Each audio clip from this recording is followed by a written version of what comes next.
Good morning, students. Welcome to your new class. I am your mathematics teacher. My name is Shravani Ganguly. So we are going to proceed our classes from this year, and I will be teaching you the first chapter of your textbook. That is your real numbers, or it is even given as number system. Okay. We are all very much well acquainted with the number system from very junior classes, isn't it?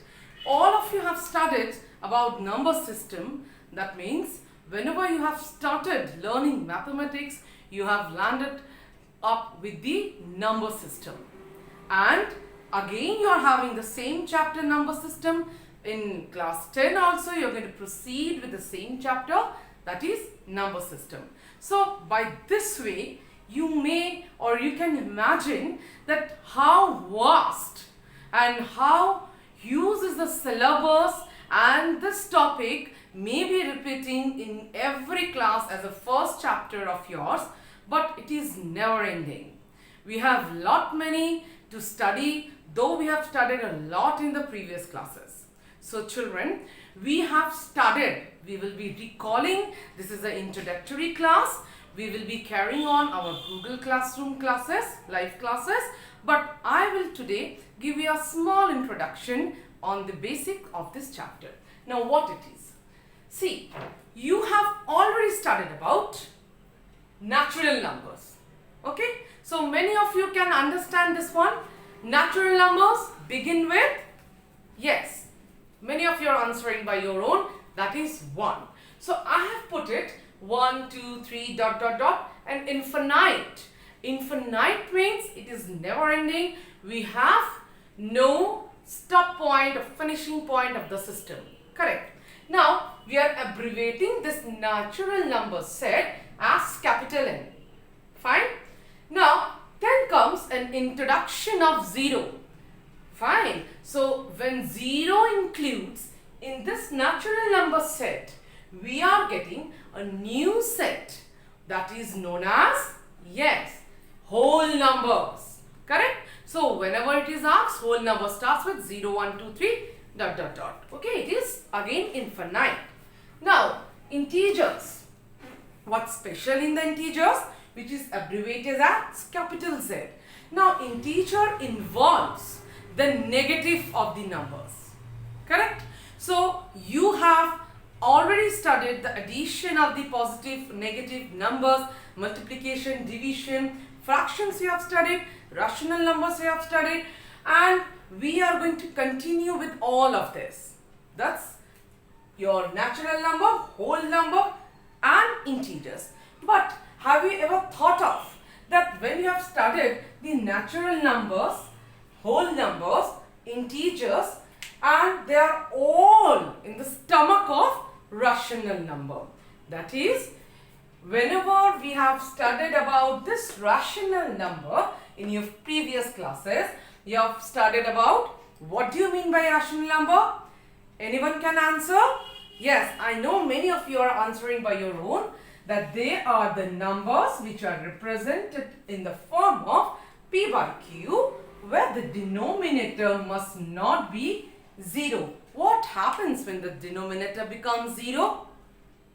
Yes, the entire term becomes infinite, isn't it? So, any number of your choice, say you are writing a number, say 1. 1 is the first natural number and it is involved in all of it. So 1 can be written as 1 by 1, yes or no? So it can be included in a rational number set. You can write 2 minus 2 by 1. So either you are spelling minus 2 or minus 2 by 1. It is again a rational number. Next children, what about 0 in the numerator? Do we have any problem if we have 0 in the numerator? No problem, because 0 in the numerator doesn't create a problem. But 0 in the denominator is going to give us infinity sign. Correct? So 0 by 1 or 0 by 2, in any way leaving behind the q not equals to 0, we can express 0 is also a rational number. 0 is integer, 0 is a whole number, 0 is a rational number. Okay children? So any number of the form. Now special type of numbers which cannot be involved in natural number, in whole number, in integers. Imagine there is 1 by 2. Imagine we have 3 by 5. Imagine we have 5 by 6. All these type of numbers are definitely carrying forward the form of p by q, but they are not be called as, say, integer, whole number, natural number. 1 by 2, 3 by 5, 5 by 6, if they are never like called as them, then what they are called as? They are the extra set of numbers which is written in the form of p by q, and all together this and this type of numbers are involved in the entire set of rational number. Everybody is in the stomach of rational number. But suddenly, what we are going to study in this class 9?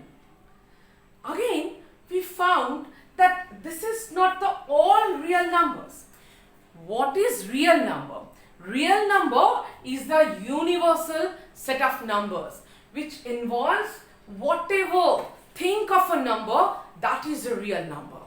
Okay children?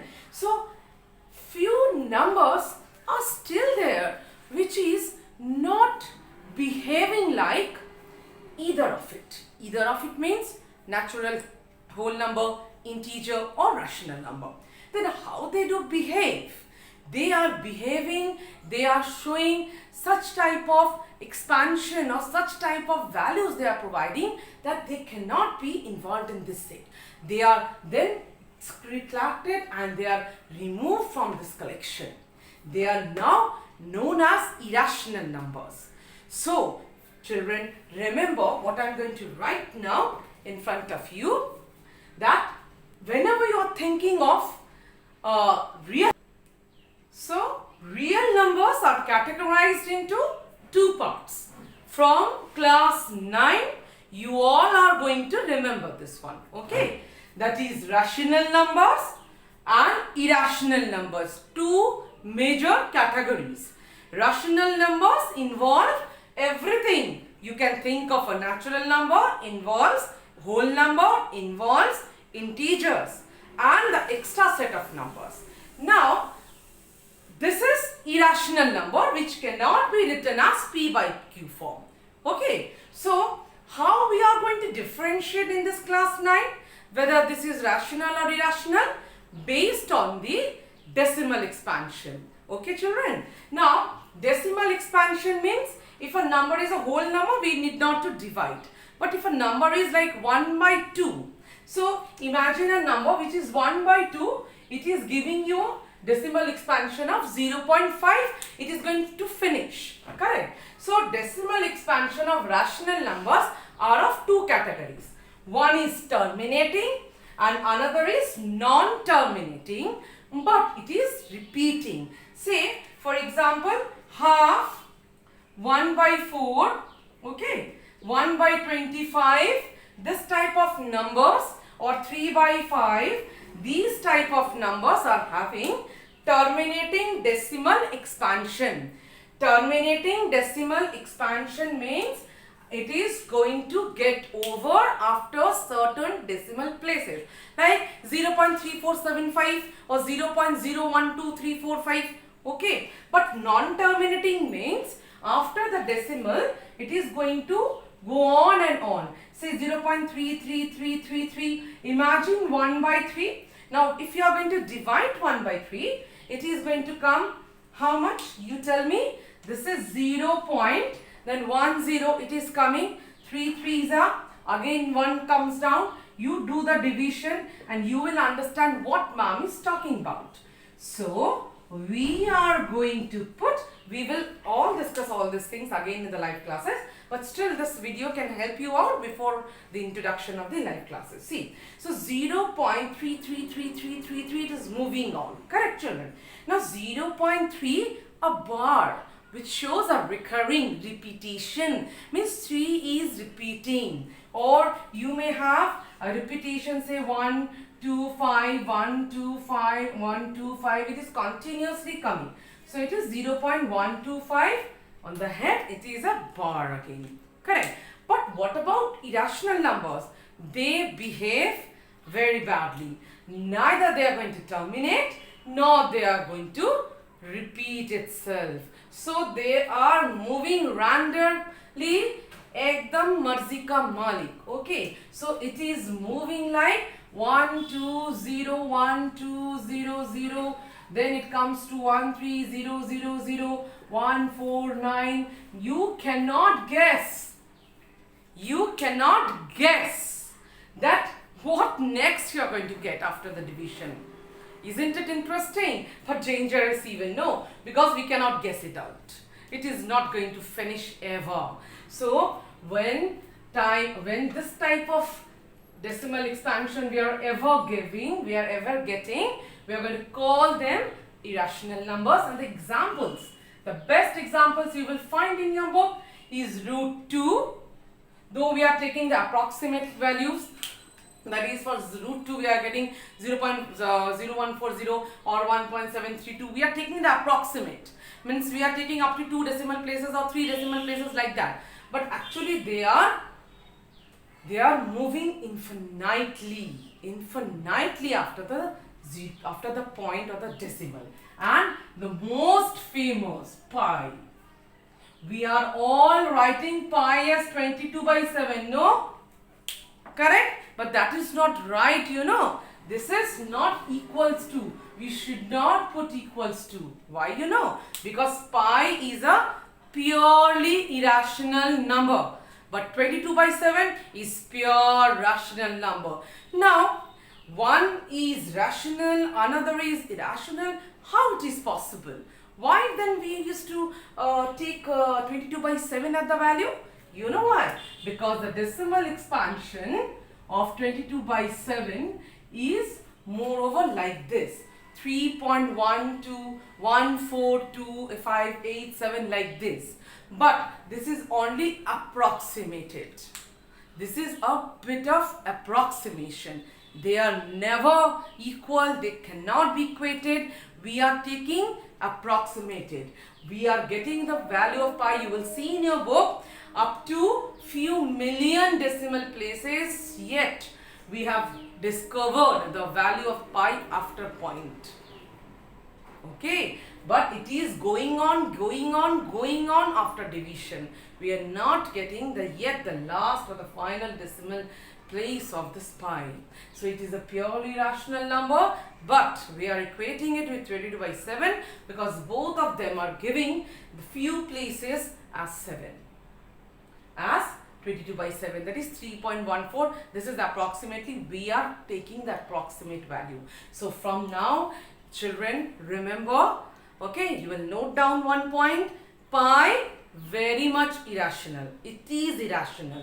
22/7, totally irrational. But why they are taken same? Because we are taking approximate value. Okay, children, I will ask you again in the live class, okay, that whether you have seen this video or not and learn whatever I am telling you, the basics of the basic in the beginning of the chapter. Students, we will be dealing with the problems and everything in the live classes. This is an introductory class and I hope I have helped you a bit. So please go through this one and take your book and go or move on with the theory part which is given in your NCERT textbook. That's a very interesting book and you will find lot more which is written over there. Okay children, so that's all for today. Have a good day.